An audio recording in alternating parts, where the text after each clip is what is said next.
Chapter 5 of Deltarune gives us some of the most vibrant characters yet, like the chaotic, high-energy Aqua, or characters like Flowery.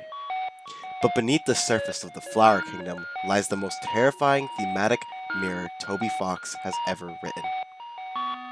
While the normal route is a story about accepting reality, the weird route is a dark descent into what happens when a character completely breaks under the weight of it, specifically when trying to control what they really aren't.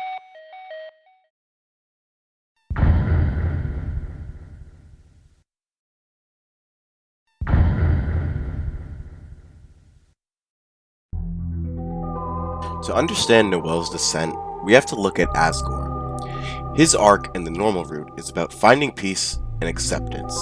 He can't change the past, so he chooses to embrace being exactly who he is, leaving Asgore to become, quote, Asgore.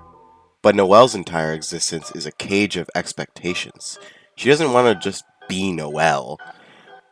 So when the player manipulates her, a twisted psychological shift occurs. She completely changes, saying that Kris clearly changed and isn't, quote, Kris anymore.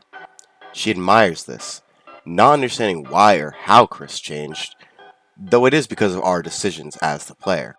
But isn't it shown many times throughout Deltarune that our choices don't matter? How would this differ in any way? In consequence to this, Noelle develops a form of Stockholm Syndrome with the soul, or Kris in this case. She begins to rationalize the trauma, viewing the terrifying voice in her head as the only thing giving her the power to take initiative. These two routes directly parallel each other in a very ominous way.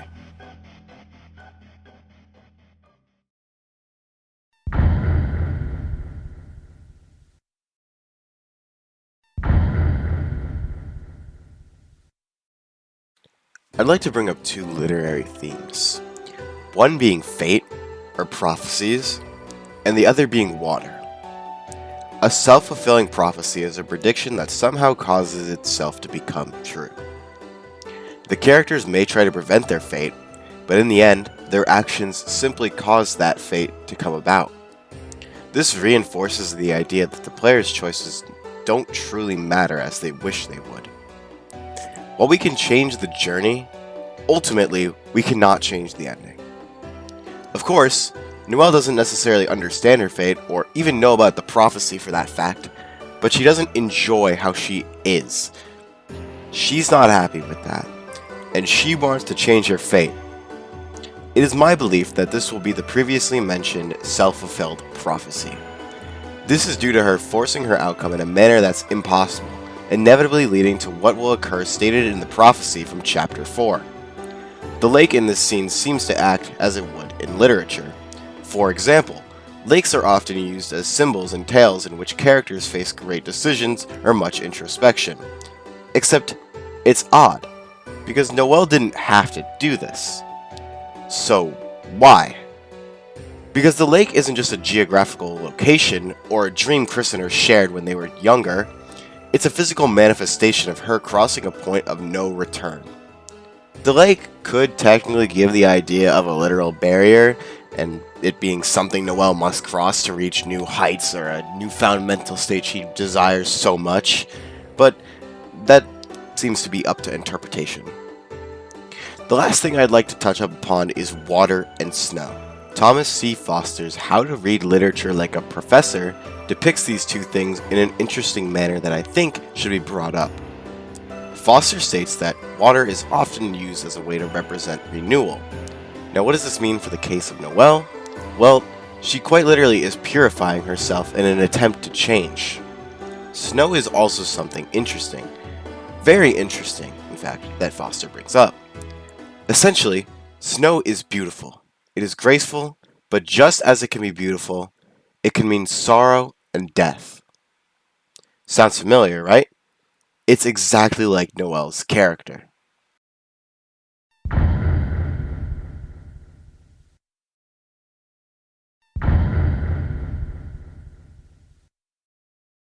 We built a monster out of her desperation, and she used that exact cold, ruthless logic to break the linear track of the game itself. This leads to a scene that, no matter the player's actions, result in a negative ending. There are two options given to the player during this segment of the conversation: stop and proceed. Standard for weird routes, sure, but you physically cannot abandon the weird route here without consequence. Saying stop makes Noelle show a little bit of anger, making her say things like, "You aren't supposed to say that. You're supposed to tell me to proceed." This reinforces that idea of the player's choices not mattering, but more importantly, Noelle has grown past us. Essentially, the player has created a character that once was in their control, but has gone so far out that they are no longer controllable. Technically, you could abandon this by failing to not press proceed fast enough. However, code will change inside of the game that changes dialogue throughout the story and triggers a cutscene of Noelle saying nothing changed.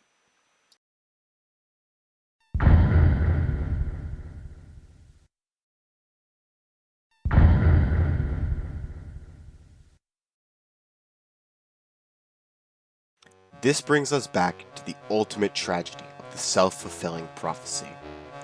By refusing to be, quote, just Noelle, she thinks she is seizing control of her destiny. But in a universe where fate is a rigid track, trying to force an impossible outcome doesn't break the prophecy, it triggers it. By using the player's cold, ruthless logic to bypass the game's linear track, she hasn't actually achieved freedom. She has simply accelerated the exact dark future the Chapter 4 prophecy warned us about, hence skipping an entire chapter. You can fight the script all you want, but the house always wins.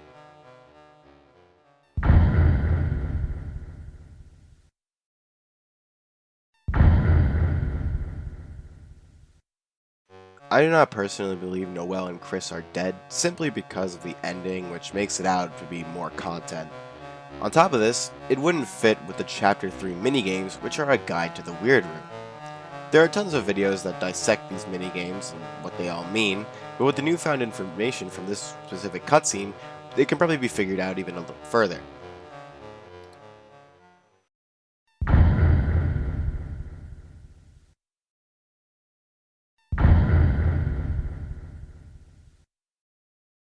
In the end, Noelle crosses her mental hurdle, but at the cost of her entire identity. She escaped her script, but entered a much darker, yet darker cage. Let me know what you guys think of Noelle's psychological shift in the comments, and please subscribe for more Deltarune content. This is really my first video I think I've ever made, as like a whole really, especially one that goes into so much detail and depth.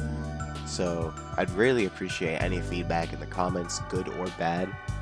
But like, I just love making content like this. It's pretty fun. So I'm gonna probably do more on this. Specifically, I'm going to make a video about the Chapter 3 minigames and how they connect. That's probably gonna be the next video I make. But let me know if you guys want to see that.